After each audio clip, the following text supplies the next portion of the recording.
Hey guys, Lord Naren White here, the Holy Ghost, the one true God. Back with you with the next video in my series reading The Adventures of Huckleberry Finn by Mark Twain. Without further ado, returning to The Adventures of Huckleberry Finn as read by Lord Naren White. Chapter 24.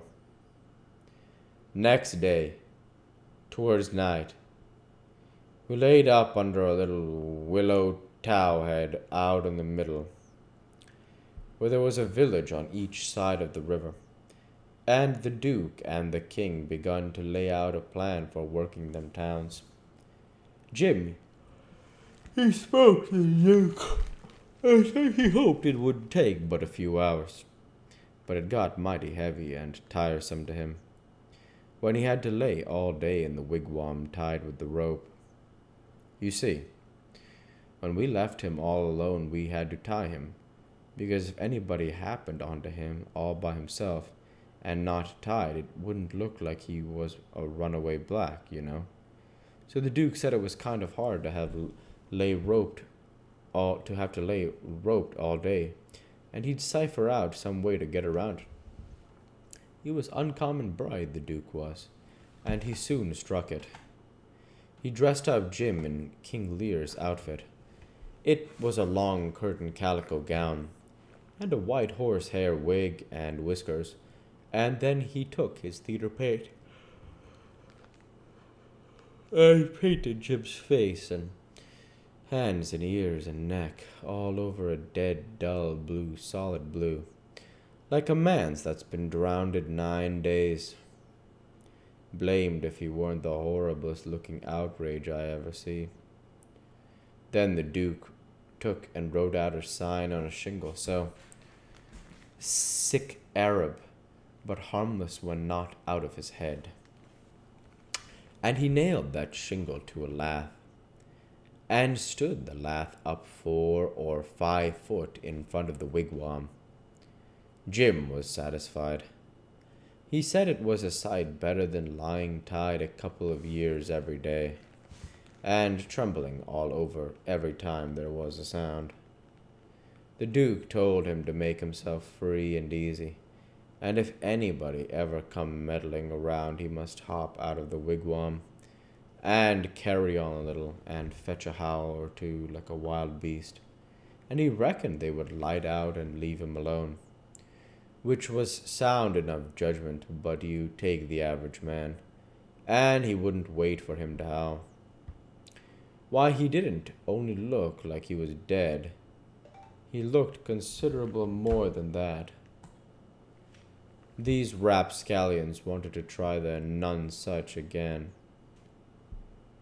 because there was so much money in it, but they judged it wouldn't be safe, because maybe the news might have worked along down by this time. They couldn't hit no project that suited exactly.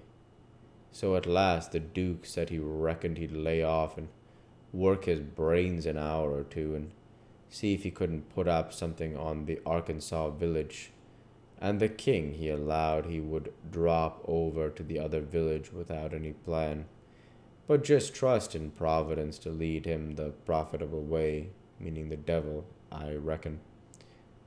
We had all bought store clothes where we stopped last, and now the King put his'n on, and he told me to put mine on. I done it, of course. The King's duds was all black, and he did look real swell and starchy. I never knowed how clothes could change a body before. Why, before he looked like the orneriest rip that ever was. But now, when he'd take off his new white beaver and make a bow and do a smile, he looked that grand and good and pious that you'd say he had walked right out of the ark, and maybe was old Leviticus himself. Jim cleaned up the canoe, and I got my paddle ready. There was a big steamboat laying at the shore away up under the point.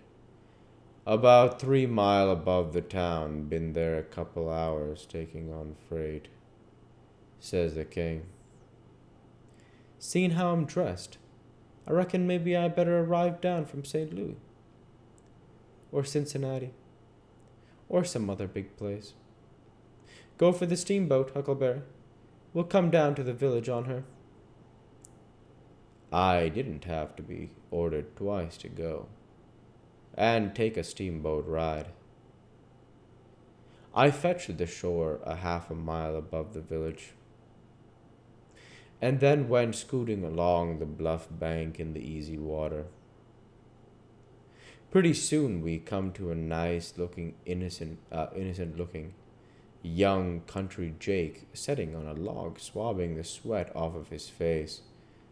For it was powerful warm weather, and he had a couple of big carpet bags by him. Run her nose in shore, says the king. I done it. Where you bound for, young man? For the steamboat, going to Orleans. Get aboard, says the king. Hold on a minute. My servant. He'll help you with them bags. Jump out and help the gentleman, Adolphus. Meaning me, I see. I done so. And then we all three started on again. The young chap was mighty thankful. He said it was tough work toting his baggage such weather. He asked the king where he was going. And the king told him he'd come down the river, and landed at the other village this morning.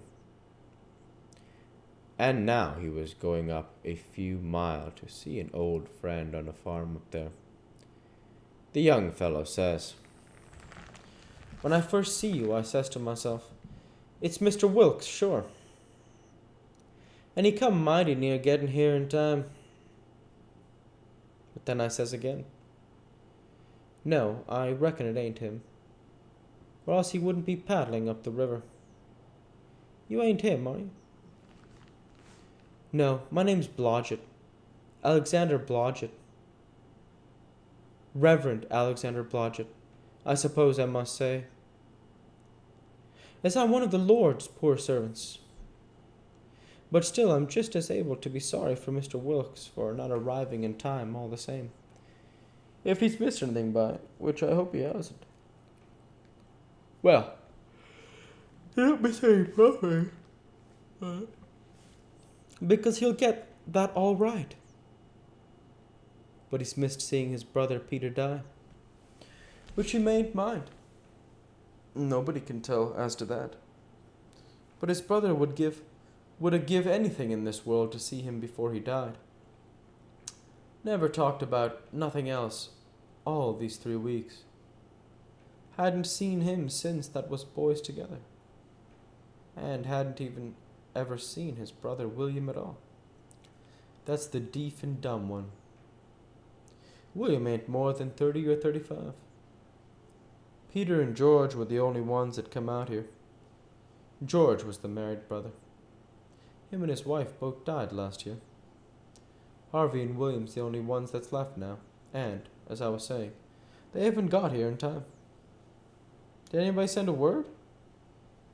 Oh yes, a month or 2 ago, when Peter was first took. Because Peter said then he sort of felt he weren't going to get well this time. You see, he was pretty old, and George's girls was too young to be much company for him. Except Mary Jane, the red-headed one.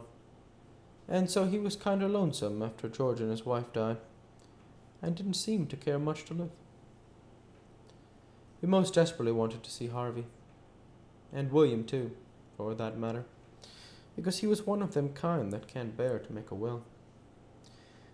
He left a letter behind for Harvey, and it said he told it in it where his money was hid, and how he wanted the rest of the property. Divided up, George got who we all at. But George didn't leave nothing. And that letter was all they could get him to put a pen to.